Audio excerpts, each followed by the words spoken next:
Talking about autism here on Understanding Your Health. I'm Todd Scarborough along with Dr. Tom Butler, and we always love digging into these subjects. Tom, this is something that's very passionate to you, obviously, because you've done a lot of research. And, you know, there's, with autism, what we're learning, and again, before the break, we were talking about how this is going to progress over the next 10 years. Information will come out. We undoubtedly will have to do another show on this because of the information that's coming. And then there may be a totally different angle at some point. However, now we're starting to understand, and there are some things that have been very effective with autistic children, and they kind of fall into two groups: things that you should do and things that you shouldn't do, things that you shouldn't eat and things that you should eat. Okay, so with that, let's look into the things that we should not do or eliminate. And when you look at that, it starts at the diet first and foremost, and the diet of autistic children is going to have to almost be slim back to almost an elimination type diet to some degree, right? I mean, come back to a very, very bland food and then adding things back slowly. But according to the list, and you just showed me this at the break, of all the things that are here that they should not do, there's a lot in here that affect the autistic reaction. So let's cover some of those things that we shouldn't do, Tom. I'll keep this kind of personal. That way, you know, number one, I won't poke fun of other medical established thoughts. I can just stay on a personal level. It changed the nature of the show. Well, I want to, because this gets very personal with the parents, and then and some of the doctors have to, like, oh, well, the research is, you know, all the DNA and all this, and I'm with that, and I'll review some of that if Todd would like me. But the thing is, it's so hard because, Todd, I wish you could stay with me with my grandson for one afternoon. So these kids, during their development, it's a neurodevelopmental disease, during their development, Todd, they have communications that have not dropped at the proper time. So when you eat, you will eat an egg, you taste whether or not it's cooked or not, and like you said, you might not even chew it too much. And sorry if you're hungry. No, that's right. That's all right. And it's down. When my grandson, he touches the egg to his lip, he smells it, he may rub it on his ear, he's sensing the color, how hot or cold. Is it way too hot, way too cold? Is it on a fork? Is it on a spoon? Is it exactly the same texture it was the last time they fixed it? There's sensory overload portion. And then when you add in this, you have to stay off of MSG. You have to stay off of gluten. Yes. You know, you don't want to get in too much sugar, you know. Yes, that's true. And you want them to have the vegetables, but you don't want to chew anything that it's not this consistency. And so, Todd. Yeah, it's a real rough situation, isn't it? I told you I have a lot of sympathy for these people now. I can imagine. And so, again, just in review, cutting out sugar, cutting out MSG, cutting out gluten are the top three right there. Sure. Certainly. Sure. And just by doing that, and without overwhelming you folks, and especially if you have a child that's autistic and you want to try to go down this road to where you're doing this elimination thing, don't get overwhelmed by it. If you can cut out the sugar and the gluten and the MSGs and all the additives, there's a start right there. Just start on the levels that you can. We have a list here of things that are massively long. Can we just... let's don't say these. Yeah. Because I'll say these and you'll be like me. You're going to forget them anyway. But so there's a list of... the long list. Of MSG. In fact, probably the best thing to do, folks, is the beauty of Google, is that you can Google things and the foods that you should eliminate, so it'll bring this up. And certainly start doing the research on this, because there's things first and foremost that should obviously, again, Tom, be eliminated from the diet of these children. That's the first thing we need to do.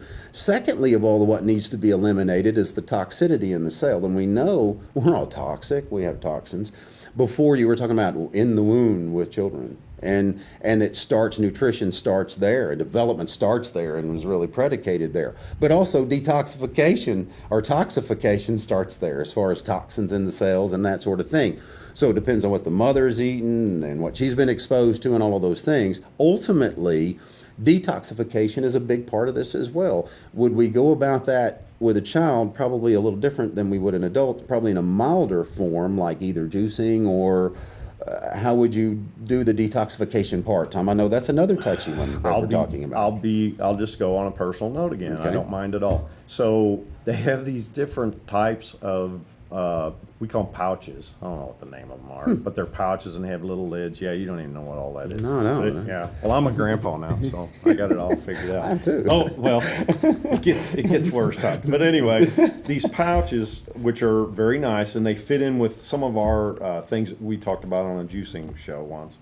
We were talking about, let's make sure we have plenty of low glycemic and more vegetables and some fruit. So they do that. They'll combine these vegetables, but then they'll throw in a fruit or two, so the kid thinks it's pretty good. Got me? While it's healthy. Yes, there you go. So, but like I said, be careful. Now I got him. Every time I go to the health food store, Todd, for God's sake, please somebody sponsor me so I can get a break on my health food. But anyway, you go there and you have to spend all this money trying to find foods, number one, that the texture will get there, that doesn't have the gluten, doesn't have the MSG, that's healthy. Boy, I mean, I got my hands full. But the thing is, we've got him used to these pouches where they're excellently healthy, and we've really researched and done the best pouches. But the thing is, I'm gonna have to find out how to juice and shove it in that pouch or something. So, because even the sensitive of these kids, they know what color the coating is, and they have to turn it a certain way, and it's Interesting. It's very interesting. And now listen. So we were talking. Yeah. So who helps you with this, people, is get with occupational therapists, and they will help you with all this other. So I'm not excluding any of that when I'm saying what other things we're going to do, True. things you eliminate. I owe a debt of gratitude for him to be able to pedal a bicycle and do different things that they teach him that they're going to need every day. But my viewpoint, and I know yours is, so if we have this condition, if we can, let's try to elevate their function, not just by trying to be neutral and teach them how to read or teach them how to do this function. Let's try to detoxify. Let's try to reinitiate normal gut flora. Yes. Let's get their brain with a lot more oxygen. Yeah, so activity and moving and... Well, so if you want to get controversial, some of these people put them in these chambers. Hyperbaric, okay. Yes. Hyperbaric oxygen. And then we're going to go into some nutrition, and even though you may feel it's controversial, these are all certainly recommended things that are even by like the university and from several of the neuroscientists and the neurosurgeons that I've researched doing our presentation. Interesting. And before we go to the break, it's interesting because I just had a thought here. With autistic children, it's almost like with ADD, you have to almost, with their, as far as their edification and education and eating habits, because the texture is funny to them, it's almost like they're thinking differently because of it. So you have to learn how to think outside that box and shape that. And so, again, you're talking about a child that's thinking radically different than a normal child, thinking differently, not in a bad way, but just thinking differently because of the condition. Do we have how many minutes? A minute before the break, but go. Okay. Yes. Well, Bill Gates, Oh. Albert Einstein, Oh, your geniuses Crystal Grady. She's the one that invented the chutes so that the cows can go through the slaughterhouse. Yes. And when they get slaughtered, they're just as calm, Whereas before they used to back up and they would rev up all these hormones and it would ruin the spoil of the meat. Yes. And so now, and she just looked at it in a different. And she had autism. Yes, of course. Almost.